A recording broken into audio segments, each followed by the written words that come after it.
Hi friends, ఈరోజు మనం the most neglected part of our body గురించి రెండు ముక్కలు చెప్పుకుందాం. అంటే మన శరీరంలో మనం ఏమాత్రం పట్టించుకొని అవయవం గురించి మాట్లాడుకుందాం. అలాంటి అవయవం ఏముంది సార్ అని మీరు అడగచ్చు. మీరు ఒకసారి కూర్చుని అద్దం తెచ్చుకుని మీ పాదాన్ని ఒకసారి చెక్ చేసుకోండి. మీ పాదం కండిషన్ చూసిన తర్వాత మీకు అర్థమవుతుంది అలాంటి అవయవం ఏముందని చెప్పేసి. అదే మన కాలి పాదం. మనం చిన్నప్పుడు ఒక విషయం చదువుకున్నాం. భూమి తన చుట్టూ తాను తిరుగుతుంది, తన చుట్టూ తాను తిరుగుతూ సూర్యుడి చుట్టూ తిరుగుతుంది, సూర్యుడు తన చుట్టూ తాను తిరుగుతున్నాడు. ఇదే విధంగా ఈ విశ్వంలో అన్నీ తిరుగుతూనే ఉంటున్నాయని చెప్పి చదువుకున్నాం. దీన్ని బట్టి మనకు ఒక కంక్లూషన్ అనిపిస్తుంది. ఈ విషయం మనకి ఏం చెప్పాలనిపిస్తుంది? Movement is the essence of life. కదలికే ఈ ప్రాణానికి మూలం. మనం కదులుతున్నంతకాలం ఈ ప్రాణం నిలబడుతుంది.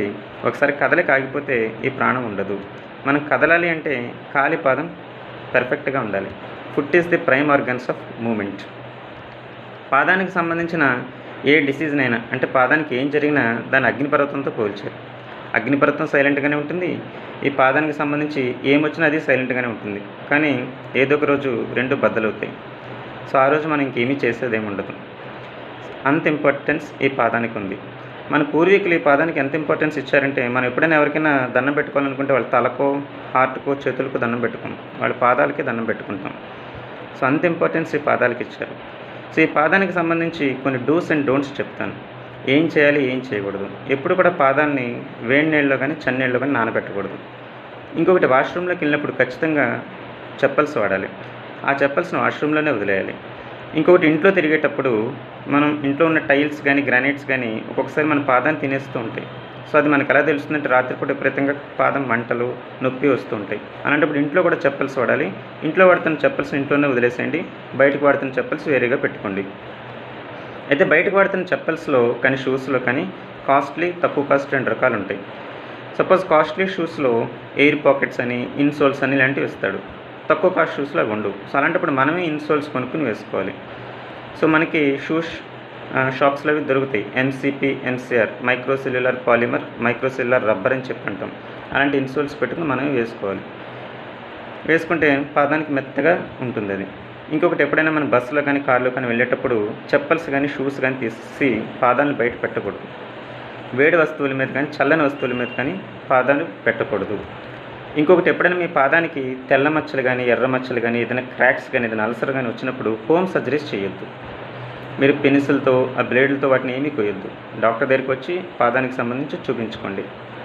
మన పాదానికి 100% ఇంపార్టెన్స్ ఇవ్వాలి. ఎప్పుడైనా షూస్ కానీ చెప్పల్స్ కానీ కొనుక్కునేటప్పుడు ఈవినింగ్ టైం కొనుక్కోండి. రెండు పాదాలు ఒక్కొక్కసారి ఒకే సైజులో ఉండకపోవచ్చు. సో రెండు సెపరేట్గా మెజర్ చేయించుకుని మీ పాదానికి పర్ఫెక్ట్గా ఏ షూ, ఏ చెప్పలు మీట్ అవుతుందో అది వేసుకోండి. ఒకవేళ ఇప్పుడు వాడుతున్న చెప్పల్ షూస్లో అది సరిగ్గా మీకు అనిపించట్లేదు, గాలి లోపలికి వెళ్ళకపోవడం, లేదా మరీ లూజ్గా ఉండడం అలాంటిది ఏమైనా అనిపిస్తే మాత్రం వాటిని మార్చేయాలి. షూస్ మార్చేస్తే చాలు, హై రిస్క్ ఫుట్ కాస్త నార్మల్ ఫుట్ అయిపోతుందని చెప్తాం. ఇంకొకటి, ఎంబీబీఎస్ స్టూడెంట్స్కి చెప్పేది, సాధారణంగా మన దగ్గరికి పేషెంట్ వచ్చినప్పుడు బీపీ చెకప్ చేయండి, కొంచెం హార్ట్ రేట్ చూడండి, స్టెథోస్కోప్ పెట్టండి డాక్టర్ గారు అని అడుగుతారు. కానీ ఇప్పుడు కూడా పాదాన్ని చెక్ చేయమని వాళ్ళు ఎప్పుడు అడగరు. మనం కూడా ఎప్పుడు చెక్ చేయము. పాదం చెకప్ చేయకుండా ఎప్పుడు కూడా పేషెంట్ని బయటికి పంపించకూడదు. కంప్లీట్గా పాదాన్ని ఎగ్జామిన్ చేయాలి. అదేవిధంగా పల్స్ చూస్తాం. మనం పల్స్ చేతికి రేడియల్ పల్స్ చూస్తాం. అదేవిధంగా పాదానికి కూడా పల్స్ చూడాలి. దాన్ని డార్సాలిస్ పెడిస్ పల్స్ అని చెప్తారు.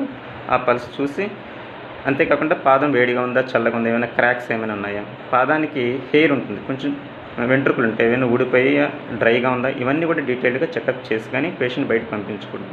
ఇది కూడా వన్ టైం షో కాదు. ఏదో ఒకసారి పాదాన్ని చెకప్ చేసి అది బాగానే ఉంది, ఇంకేం కాదు అని ఇంకెప్పుడు చెకప్ చేయకపోవడం కాదు. వచ్చిన ప్రతిసారి కూడా పాదాన్ని చెకప్ చేయాలి. ఎప్పుడు కూడా హెడ్ టు ఫుట్ ఎగ్జామినేషన్, అంటే తల నుంచి పాదం వరకు ఎగ్జామిన్ చేయడం కాదు, ఫుట్ టు హెడ్ అని చెప్తాను. ఫస్ట్ పాదాన్ని ఎగ్జామిన్ చేసి హెడ్ వరకు ఎగ్జామిన్ చేయాలి. సో పాదం బాగుంటే మనిషి కదలగలుగుతాడు. Okay, thank you.